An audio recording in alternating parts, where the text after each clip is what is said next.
তো SHG মোটিভেশ্যনৰ training আজি আমি আলোচনা কৰিম আত্মসহায়ক গোটৰ মহিলাসকলে যি সাপ্তাহিক সভা অনুষ্ঠিত কৰে তাত আপোনালোকে কি কি বিষয়ত নজৰ দিব লাগে।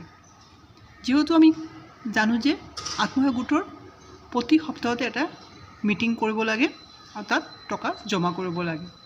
মাহত 4টা মিটিং আমি কৰিবই লাগে। গতিকে এই প্ৰতি সপ্তাহে যি আপোনালোকে গোট খাব তাত আপোনালোকে কি বস্তু আলোচনা কৰিব আৰু মিটিংটো কেনেকৈ চলাই নিব। যেহেতু যিকোনো সভা বা যিকোনো অনুষ্ঠিত আমাৰ মিটিংবিলাক আৰম্ভ হোৱাৰ আগতে আমি এটা প্ৰাৰ্থনা কৰোঁ। প্ৰাৰ্থনাৰ জৰিয়তে আমি সভাটো আৰম্ভ কৰোঁ। তাৰপিছত এই আমাৰ যিটো বহি আছে এই গোটেইকেইটা বহি আমি ধুনীয়াকৈ মেইনটেইন কৰিব লাগিব। বহি আমাৰ কেইটা থাকে, বহিবিলাক কেনেকৈ মেইনটেইন কৰে তাৰ কাৰণে মোৰ বেলেগ ভিডিঅ' বনোৱা আছে, আপোনালোকে চালে গম পাব কি কি বহি লাগে, বহিত কি কি লিখিব লাগে, কেনেকৈ মেইনটেইন কৰিব লাগে, লোন নিলে ক'ত কি লিখিব লাগে, টকা জমা কৰাৰ সময়ত ক'ত লিখিব লাগে, বেংকত টকা জমা কৰিলে কি কি ডকুমেণ্টছ আপলোড কৰিব লাগে, তাৰ কাৰণে বেলেগ বেলেগ বহি আপোনালোকে মেইনটেইন কৰিব লাগিব। আৰু এই বহিবিলাকত কি কি লিখিব লাগিব যদি জানিব বিচাৰে মোৰ বেলেগ ভিডিঅ'বিলাক চালে তাত গম পাব। উইকলি মিটিং আৰম্ভ কৰালে প্ৰাৰ্থনা দি আৰম্ভ কৰিব। তাৰপিছত আপোনালোকে বহিটো আপোনালোকৰ যিটো এটেণ্ডেঞ্চ ৰেজিষ্টাৰ তাত ওলাই পেলাই আপোনালোকে কোন কোন সদস্য সেইদিনা আহিছে তাক এণ্ট্ৰি কৰিব।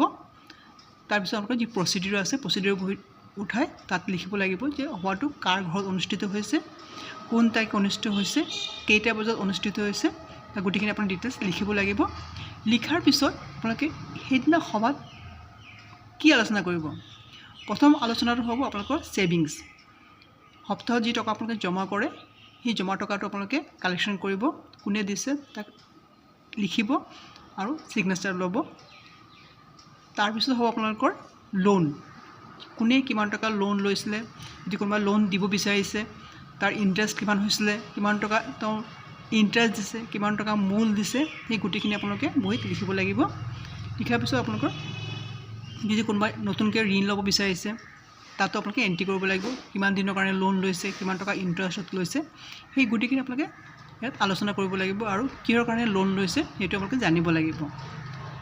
দুটা পৰ্যায় যোৱাৰ পিছত আপোনালোকে থাৰ্ড পৰ্যায়ত আহিব যে গোটৰ যি 10গৰাকী সদস্য আপোনালোকে আছে সেই 10গৰাকী সদস্যৰ মাজত আপোনালোকৰ কিবা কাম কৰিব পাৰি নেকি। আমি যদি আমি কিবা কাম কৰিব পাৰোঁ, আমি ধৰক ঘৰতে কিবা বস্তু বনালোঁ, ঘৰৰ পৰা কিবা বস্তু বিক্ৰী কৰিলোঁ বা টিউশ্যন কৰিলোঁ, যদি আমি 3-4জনী মিলি পেলাই কিবা সৰু ল'ৰা ছোৱালীক টিউশ্যন কৰিব পাৰোঁ, আপোনালোকে সেইখিনি আলোচনা কৰিব। কাৰণ আত্মসহায়ক গোটৰ মেইন উদ্দেশ্য হৈছে স্বনিৰ্ভৰতা, মহিলাসকলৰ আত্মনিৰ্ভৰ হ'বই লাগিব। এতিয়া আপোনালোকে টকা জমা কৰিছে ক'ৰ পৰা, হাজবেণ্ডৰ পৰা বা দেউতাকৰ পৰা, কিন্তু এই আত্মসহায়ক গোটৰ মেইন উদ্দেশ্য হৈছে যে আপোনালোকে নিজে ৰোজগাৰ কৰি নিজে টকা জমা কৰক। গতিকে এইখিনি আপোনালোকে আলোচনা কৰিব, যাৰ যি যোগ্যতা আছে সেই অনুযায়ী আপোনালোকে কামবিলাক কৰিব চেষ্টা কৰিব।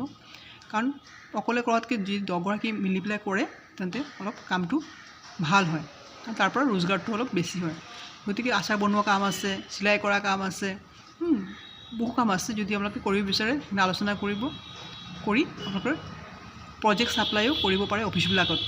মই যদি বহুত ডিপাৰ্টমেণ্ট আছে সেইখিনিও মোৰ আলোচনা কৰা আছে, বেলেগ ভিডিঅ' বনোৱা আছে, কোন ডিপাৰ্টমেণ্টত কি কি দিলে আপোনালোকে কোনখিনি কাম আপোনালোকে চৰকাৰৰ পৰা পাব পাৰে বা চৰকাৰৰ পৰা অনুদান পাব পাৰে সেইখিনি আপোনালোকে আলোচনা কৰিব।